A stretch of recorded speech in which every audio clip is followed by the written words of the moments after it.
Welcome to Pallavi TV. కేరళలో ఇప్పుడు ఒక సినిమా మీద పెద్ద ఎత్తున చర్చ జరుగుతా ఉంది. గతంలో ఈ సినిమా మీద జరిగింది. ఇప్పుడు కూడా జరుగుతా ఉంది. ఆ సినిమా ఏంటంటే 'కేరళ స్టోరీ'.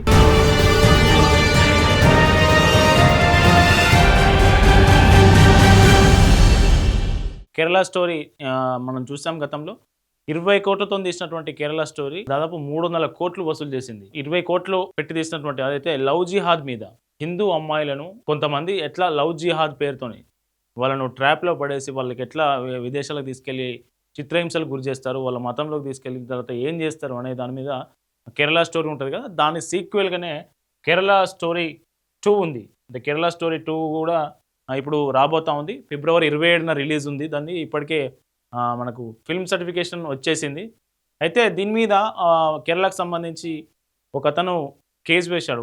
హైకోర్ట్‌లో పిటిషన్ ఏశాడు. పిటిషన్ ఏస్తే 'కేరళ స్టోరీ' ట్రైలర్ చూస్తే ఇది సమాజంలో మత సామరస్యాన్ని దెబ్బతీసేలా, శాంతి భద్రతలకు విఘాతం కలిగించేలా ఉందని ఒక వ్యక్తి కేరళ మన హైకోర్ట్‌లో పిటిషన్ ఏస్తే హైకోర్టు సెన్సార్ బోర్డుకు, అట్లాగే డైరెక్టర్‌కు, నిర్మాతకు నోటీసులు ఇచ్చింది.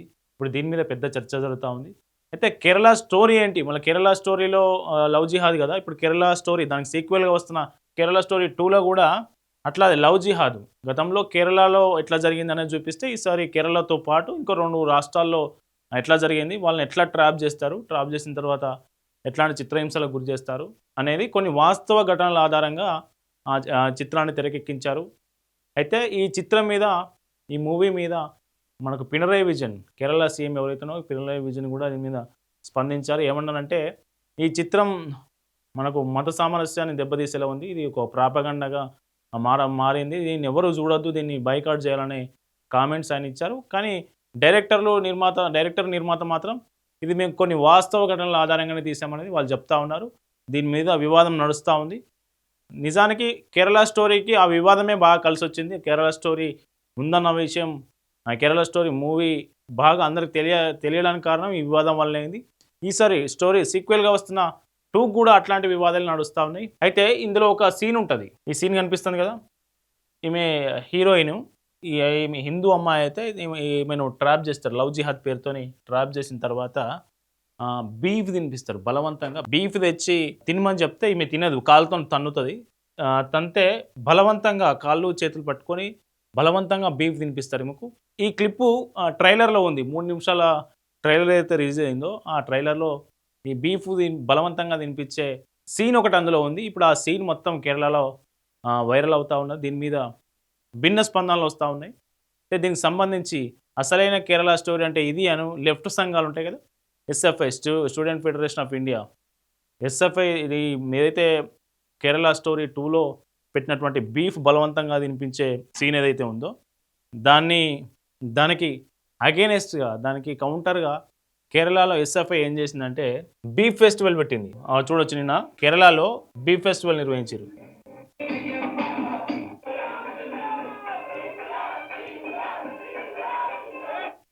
ఇగో ఇక్కడ బ్యానర్ మీద ఏం రాశారో చూడండి. బీఫ్ కావాలని బీఫ్ ఫెస్టివల్ పెట్టి బీఫ్ తినే ప్రయత్నం చేస్తా ఉన్నారు. అసలైన కేరళ స్టోరీ ఇది అంటూ ఈ బీఫ్ ఫెస్టివల్ నిర్వహించి అందరికి బీఫ్ పంచిపెట్టి వండి బీఫ్ పరోటా ఇవి 2 వడ్డిస్తున్నటువంటి ఈ దృశ్యాలు ఇప్పుడు వైరల్ అవుతా ఉన్నాయి. అటు కేరళలో, మిగతా రాష్ట్రాల్లో కూడా ఇది వైరల్ అవుతా ఉంది. అయితే దీన్ని ముస్లిం లీగ్ ఖండించింది. చూడండి ఇక్కడ భిన్న పార్శ్వాలు కనిపిస్తా ఉన్నాయి. ఏదైతే 'కేరళ స్టోరీ 2'లో బీఫ్ బలవంతంగా తినిపించే ప్రయత్నం చేశారు. హిందూ అమ్మాయిని కన్వర్ట్ చేసిన తర్వాత అనేది సీన్ మూవీలో పెడితే, అదే సీన్‌కు వ్యతిరేకంగా వీళ్ళు బీఫ్ ఫెస్టివల్ పెట్టి, బీఫ్ ఇట్లా తినొచ్చు ఏం కాదు ఆనందంగా ఉంటది. బీఫే మా ప్రాణం. బీఫ్ లేకుంటే మేము బతకలేమన్నట్లుగా మీమ్స్ కూడా వైరల్ చేస్తా ఉన్నారు వీళ్ళంతా. అయితే దీన్ని వ్యతిరేకించింది ముస్లిం లీగ్. ముస్లిం లీగ్ దీన్ని వ్యతిరేకించింది.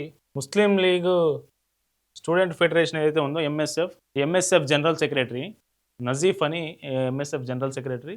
ఇతను ఈ బీఫ్ ఫెస్టివల్ నిర్వహించడాన్ని వ్యతిరేకిస్తా ఉన్నాడు. వ్యతిరేకంగా మాట్లాడాడు. ఎందుకంటే సరే వాళ్ళు అందులో ఈ బీఫ్ ఫెస్టివల్ అయితే మీరు చేస్తా ఉన్నారో ఇది చాలామంది హిందువులకు ఇది ఏమంటారు వ్యతిరేకమైన చర్య. దీన్ని అట్లా చేయడం ఎందుకు అనే దాని మీద ఈయన ఒక కామెంట్ రిలీజ్ చేశారు.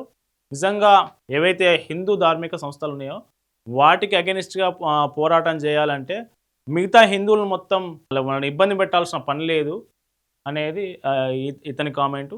సో మొత్తానికి కేరళ స్టోరీ 2 వర్సెస్ బీఫ్ ఈ చర్చ నడుస్తూ ఉంది కేరళ వ్యాప్తంగా. దీనికి సంబంధించి మీ కామెంట్ కూడా కింద తెలియజేయండి.